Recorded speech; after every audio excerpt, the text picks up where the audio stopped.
apresiasi Pak Kapolri, sekalipun agak terlambat ya, tetapi Pak Kapolri berani memerintahkan ya kepada penyidik ya untuk menahan istri dari FS, yaitu saudari PC.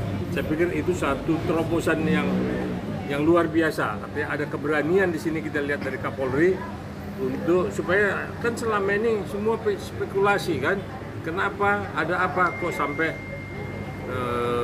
PC ini tidak ditahan? Apakah ada bargaining FS dengan Pak Kapolri? Nah ini ternyata tidak. Jadi Pak Kapolri dengan tegas memerintahkan kepada penyidik PC segera ditahan dan berkasnya dilimpahkan kepada kejaksaan.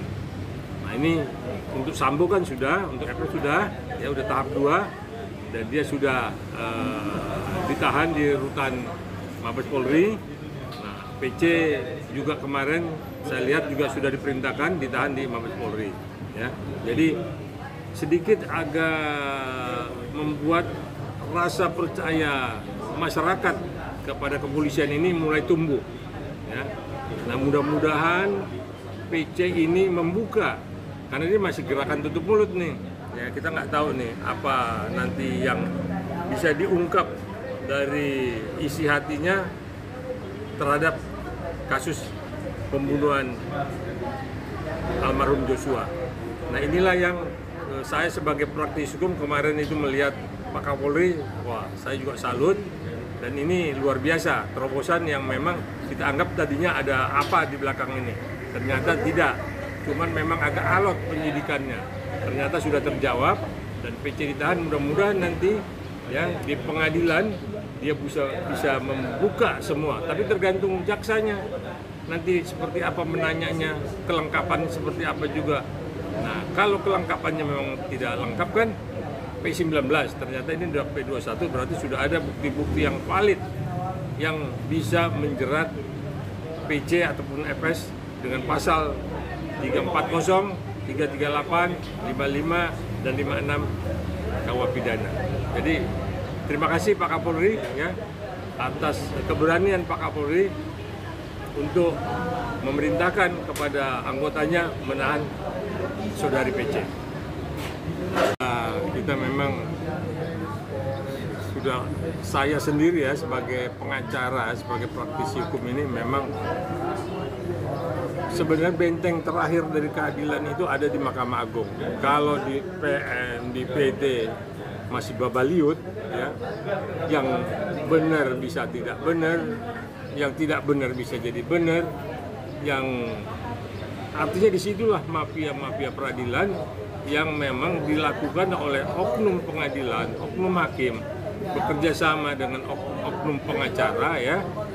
Nah, ternyata di benteng terakhir pun dalam pencarian keadilan ya, itu di Mahkamah Agung yang kita sebut yang mulia ya, Hakim Agung nama, itu udah kita anggap bersih lah ya, mulia itu kan tidak terkontaminasi dengan dosa. Ternyata dosa itu ada di Mahkamah Agung. Itu baru satu ya, kita kan nggak tahu ini sindikatnya seperti apa kan. Nah tapi kita apresiasi lah KPK bisa menangkap Hakim Agung ya dengan membongkar semua permasalahan ini dan menangkap juga beberapa calonnya, termasuk juga PP-nya, termasuk juga oknum pengacaranya. Saya salut dengan KPK, nah, cuman memang tidak hanya di sini, masih banyak lagi mafia-mafia peradilan di PN, di PD, apalagi di benteng terakhir tadi di Mahkamah Agung.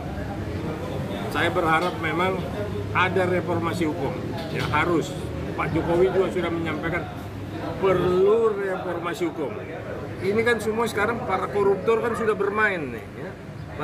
Para koruptor sudah sepertinya masuk di yudikatif. Seperti apa pola mainnya? Ya inilah hanya bapak-bapak kita di atas lah yang tahu. Nah makanya saya juga ingin di rancangan undang-undang KUHP yang baru nanti ada pembuktian terbalik mengenai kekayaan seseorang. Gitu. Jadi kalau seorang pegawai negeri, kalau seorang bawahan tapi punya mobil 5, 6 dan hartanya di mana-mana. Ini kan perlu kita buktikan dari mana dia dapat harta. Nah, kalau kita tanya kan nggak bakalan mau, dan mungkin dia begitu licin kayak belut, maka tidak tertangkap. Tetapi kalau dengan pembuktian terbalik, dia bisa buktikan bahwa harta itu dapat dari mana, inilah mungkin banyak sekali yang takut. Dan juga memang itu tadi, mereka-mereka yang melakukan korupsi itu dihukum seberat-beratnya, kalau perlu ditembak mati, ya, supaya untuk yang lain jera, ya. Ini kan dihukumnya 4 tahun, baru 1 tahun sudah keluar. Bagaimana mereka tidak happy? Bagaimana mereka tidak membuat satu konsorsium kekuatan mafia untuk mempengaruhi pengadilan, untuk mempengaruhi putusan, sehingga semua orang, ya, ikut menggerogoti negara ini, ya. Semua pemangku-pemangku jabatan ikut merampok kekayaan negara ini.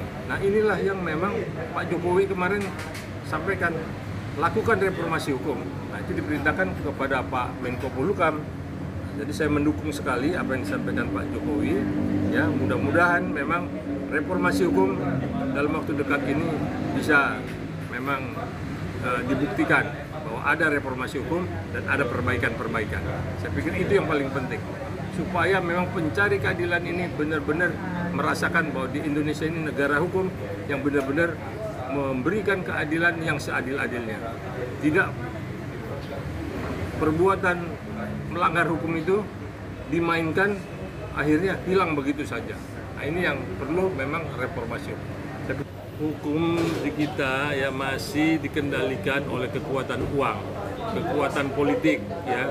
Jadi kalau media tanya hukum ini masih carut-marut, ya memang carut-marut. Jangan pernah kita mencari keadilan kalau tidak punya duit di pengadilan. Pasti kita akan yang salah dibenarkan, yang benar disalahkan. Jadi selalu ayam kita hilang, kita melapor, akhirnya kita punya sapi terjual untuk urusan penegakan hukum. Inilah yang memang saya dengar Pak Jokowi begitu semangat untuk mereformasi hukum, saya mendukung dan rakyat cuma mendukung. Ya. Karena di sini yang korban mafia itu adalah rakyat-rakyat kecil. Kalau yang pemangku jabatan itu sih udah pada ngerampok uang negara, ya mereka bagi-bagi, masuk penjara 2 tahun 3 tahun keluar, tapi keluar dari situ kan udah punya modal segala macam.